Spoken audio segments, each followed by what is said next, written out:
you know, to sum it all up, here's the thing about it. Black men and women in this country are going to jail in alarming numbers. Many of the factors that is causing us to be in situations or environments that jail becomes the end result, the underlying cause is anxiety and stress, which when a person is experiencing anxiety or going through stressful individuations, we quickly run out of an intelligent argument. My dad used to always say to me, be careful when you're arguing with people in the street. One of two things is always going to happen. Somebody's going to get tired of talking, and somebody's going to be ready to do something else. When a person runs out of an intelligent argument, the next course of action is violence. Period. Now, there are so many conditioning.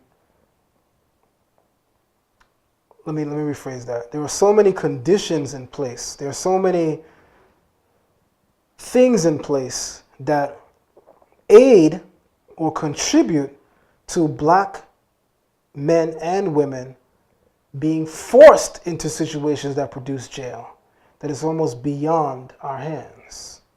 This very system is designed for black men and women to fail, but in particular the black man. But as we see in our recent history, we have our sisters that have come through the jailhouses and don't even get fully processed because they get killed while they're there too. So this system, make no mistake about it, is designed to take us up out of here. But to the glory of God, we are a resilient people. The pressure coming from the transatlantic slave trade and the trauma that it has induced intergenerationally, that is showing up as genetic markers contributing to this phenomena known as an epigenetic syndrome, is not equal to the spirit of black people, which has continually triumphed over all of these atrocities. Any one set of interactions or experiences could have or should have destroyed us as a people. Contrary to popular opinion, we ain't supposed to be here. Save God has a plan for his people. Right. And as he says, no weapon formed against you can destroy you. So, to the credit of black faith in their omnipotent creator, the Almighty, God Almighty, and to the glory of God, we are resiliently triumphing over all these things.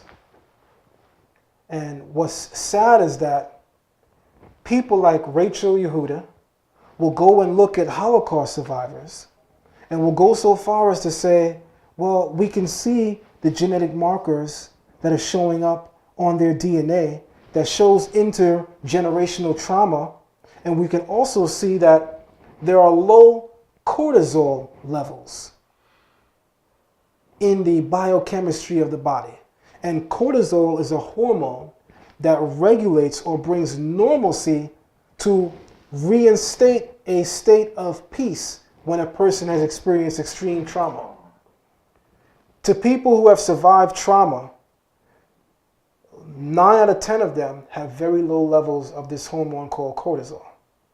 So Rachel Yehuda's work from Mount Sinai shows that there are low cortisol levels in Holocaust survivors.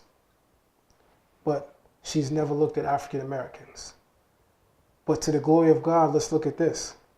There have been other tests conducted independent of the test that she took and have underwent to compare and contrast cortisol levels in African Americans and other races. And guess what they found? They found that cortisol is the lowest in African Americans and Latinos in this country who all share one thing in common: the transatlantic slave trade. And the cortisol levels make it so that normalcy cannot be achieved after trauma is experienced. Make it so that you cannot get up, pick the pieces up, and begin to respond better. To add insult to injury, here's what science also knows, Western science knows. There are certain things that can trigger these genetic markers to begin to communicate to the cells and turn on these features that cause negative responses in us. For instance, remember the 3 modalities to healing anxiety disorders are suppression, isolation, and articulation. Let's start with the first one, and I'll close the door here. Suppression is the idea that, stop thinking about it, remove yourself from that environment, treat it like it doesn't exist. Take it out of your sight so that it's out of your mind, right? In the last 2 to 3 years, how many slave movies have we seen? Oh man, 12. There's been an explosion of slave movies, right? Yeah. Let's take it a step further. In the last 50 years, how many slave movies have there been? They continually remind you of that traumatic experience your ancestors experienced, because they consciously realize that that actually turns on those genetic markers responsible for causing negative reactions in you that present itself as anxiety. That's the reality. Here's another thing that they know. They know that isolation is the second modality to approaching healing, right? Remove yourself from that environment, right? Now, going back to suppression, which is the idea of removing oneself mentally and physically, when we talk about African American history in this country, what is the genesis, or where does it begin? Is it not slavery? Slavery. They don't begin African history with the pyramids in Egypt. They don't begin African history with arithmetic, science, and philosophy that we birthed civilizations with. Slavery. They begin it with the transatlantic slave trade, right? Right. So what this is causing now is these genetic markers that are in place, that are lying dormant, are now turned on by the visualization of these images. Let me tell you something. There's a new warfare that is approaching our era, and it's called biological and biochemical warfare. Yes, sir. We now have technology, and I was looking at this earlier today. It's called the RFNA genome that they're putting inside of plants. You can actually inject various species of food with various illnesses and diseases that target races. Wow. So I could be in a room full of a very diverse group of people, such as Italians, West Africans, European Jews. We can all eat from the same pot, which has a disease hidden insidiously within its chemicals, right? Right. And it will only have an adverse in my African body. We have that technology today. Welcome to 2018, going into 2019. In fact, we've had that technology for over 30 years. Wow.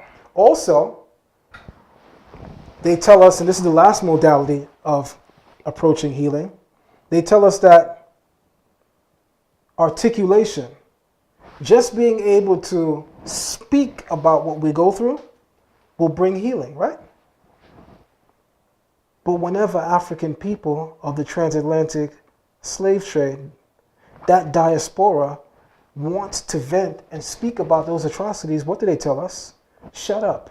You're still whining about what happened hundreds of years ago? That happened a whole long time ago. But what do they tell 9/11 victims? Never forget. Never forget. What do they tell Holocaust survivors? Create memorials around this so that you do what? You never forget. What do they tell black people? Shut up. Shut up.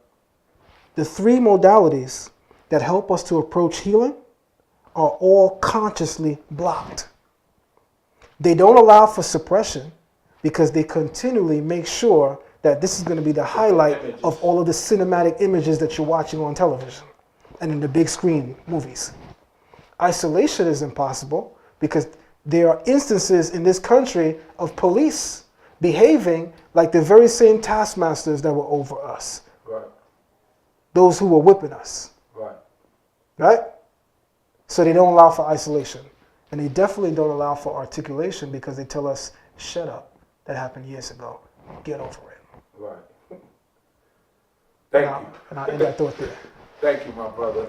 Very insightful topic, and I'm sure that it's one that's going to help out quite a few people. Absolutely. Hallelujah. Shalom. Shalom.